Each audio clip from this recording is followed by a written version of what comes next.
everybody, this is Ajit Anand here from Anand teaching centre. हम लोग class 9 के लिए linear equation in two variable का series start किए थे। यह हमारा वीडियो नंबर 3 है। आज हम लोग एक स्पेशल केस देखने जा रहे हैं। क्लास 10 के लिए भी अच्छा है और 9 क्लास के लिए थोड़ा सा एडवांस है। हम लोग आज देखेंगे कि लीनियर इक्वेशन टू वेरिएबल के अगर हम लोग दो इक्वेशंस लेते हैं तो दोनों इक्वेशंस का ग्राफिकल रिप्रेजेंटेशन अगर हम लोग करेंगे तो बिना सॉल्व किए हम लोग कैसे पता लगा लेंगे कि इसका ग्राफ कैसा आएगा, इसका सॉल्यूशन वो देगा कि नहीं देगा। तो चलिए इसको जानने के लिए सबसे पहले लीनियर इक्वेशन टू वेरिएबल्स के लिए एक स्टैंडर्ड फॉर्म लेते हैं। स्टैंडर्ड फॉर्म, इसको समझते हैं ये क्या कहना चाहता है। स्टैंडर्ड फॉर्म होता है a1x plus b1y plus c1 this equal to 0। Class 10 में इसको फिर से पढ़ेंगे हम लोग। दूसरा है a2x plus b2y plus c2 this equal to 0।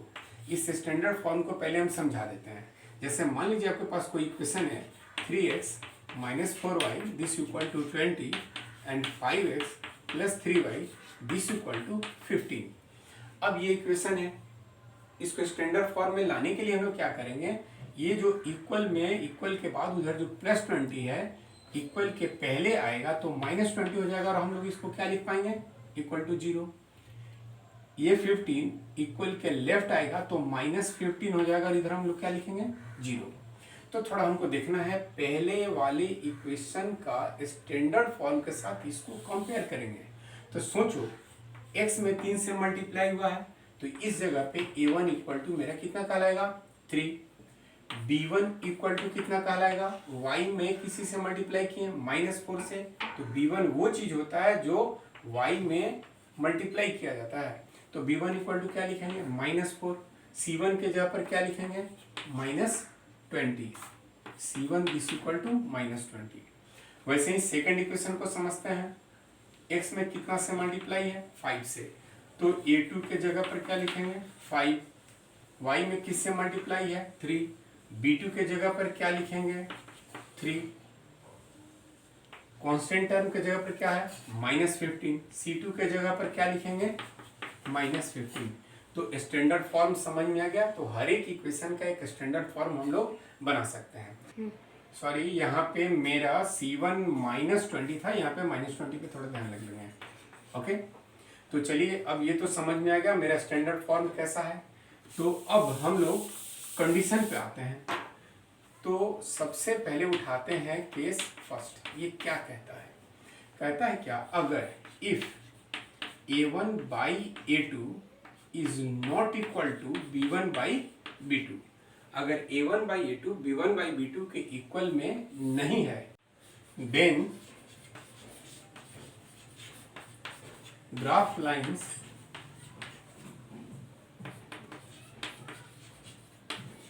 Intersect to each other, एक दूसरे को क्या करेंगे, काटेंगे।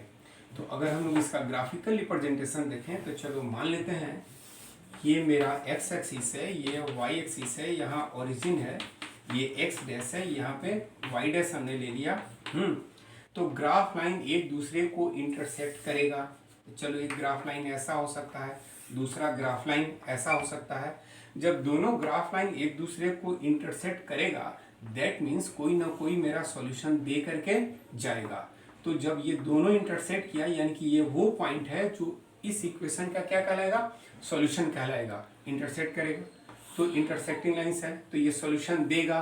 तो कितना सॉल्यूशन देगा, एक बार काटेगा तो एक सॉल्यूशन, 2 बार काटेगा 2 सॉल्यूशन, 10 बार काटेगा 10 सॉल्यूशन, नहीं काटेगा तो नो सॉल्यूशन। एक बार काटेगा तो हम लोग लिखेंगे unique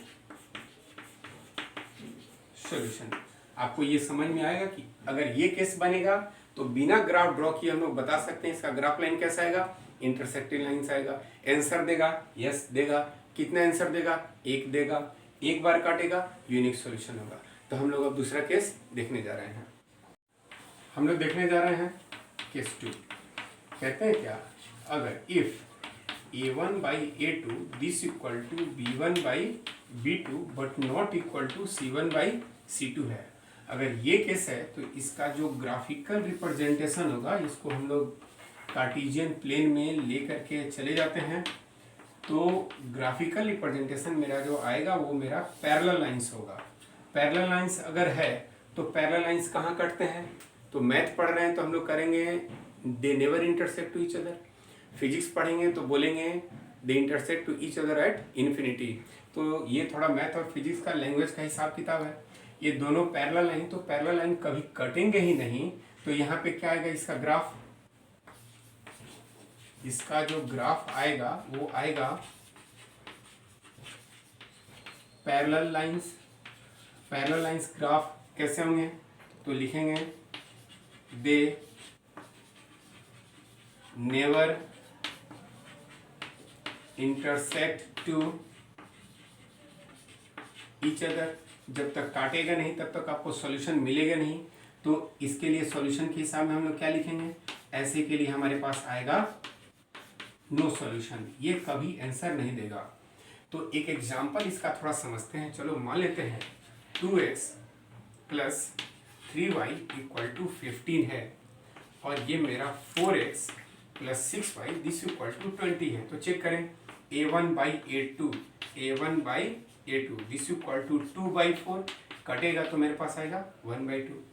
b1 by b2, b1 by b2 लेंगे तो मेरे पास 3 बाई 6 आएगा, कटेगा तो आ जाएगा 1 बाई 2। और यहाँ c1 by c2 this equal to 15 by 20, अगर कटेगा तो ये हो जाएगा 3 बाई 4, 5 से कटा डाला।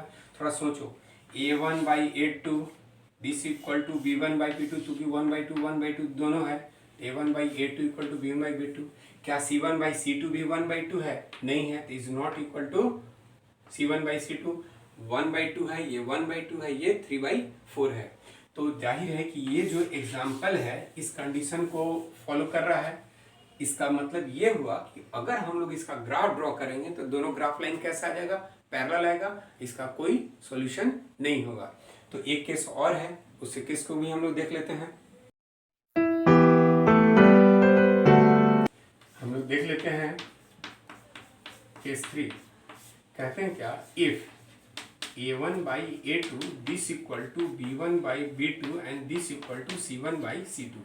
अगर ऐसा है तो मेरा ग्राफ का रिप्रेजेंटेशन कैसा होगा? तो अगर हम लोग इसका ग्राफिकल रिप्रेजेंटेशन देखें तो मेरे पास आएगा एक इक्वेशन के लिए एक स्ट्रेट लाइन जाएगा और दूसरा इक्वेशन भी इसी के ऊपर ओवरलैप्ड कर जाएगा।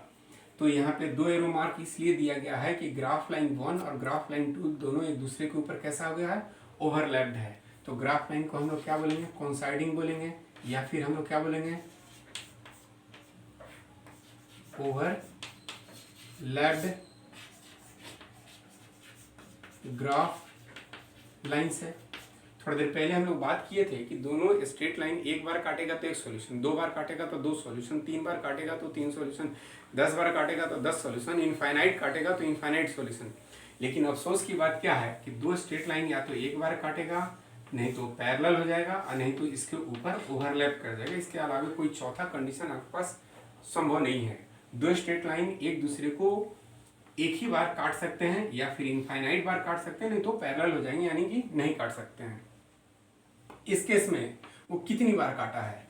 तो इनफाइनाइट टाइम्स काटा, हर पॉइंट पर ही वो काट रखा है। तो ऐसे जो सॉल्यूशन तैयार होंगे तो सबसे पहले हम लोग बोलेंगे ओवरलैप ग्राफ लाइंस है। तो इसके हमारे हो गए इनफाइनाइट सॉल्यूशंस। तो अब आप तीनों केस देख लिए। अब हम लोग इसका थोड़ा देख लेते हैं समरी। ये मेरा स्टैंडर्ड फॉर्म है a1x plus b1y plus c1 equal to 0, a2x plus b2y plus c2 equal to 0। अगर a1 by a2 is not equal to b1 by b2 है तो मेरा इंटरसेक्टिंग लाइंस आएगा, एक दूसरे को काटेगा, यूनिक सॉल्यूशन आएगा। यहाँ पे अगर a1 by a2 equal to b1 by b2 but not equal to c1 by c2 है तो मेरा ग्राफ लाइंस कैसा आएगा? पैरेलल लाइंस आएगा, और इसका कोई सॉल्यूशन नहीं आएगा। क्यों नहीं आएगा? तो पैरेलल लाइंस एक दूसरे को कभी नहीं काटेंगे। यहाँ पे क्या बनता है? अगर a1 by a2 equal to b1 by b2 equal to c1 by c2 है तो ये दोनों ग्राफ लाइन एक दूसरे पर ओवरलैप कर जाएंगे। तो ओवरलैप करने के लिए एक ये है और इसी के ऊपर हमने एक और बना दिया, ठीक है। तो इसका मतलब क्या है कि जब ओवरलैप करेंगे तो इनफाइनाइट मिनी सॉल्यूशन आएगा। तो हमें उम्मीद है कि ये वीडियो आपको अच्छा लगा होगा। अच्छा लगा तो लाइक, शेयर एंड सब्सक्राइब जरूर करें। Thank you.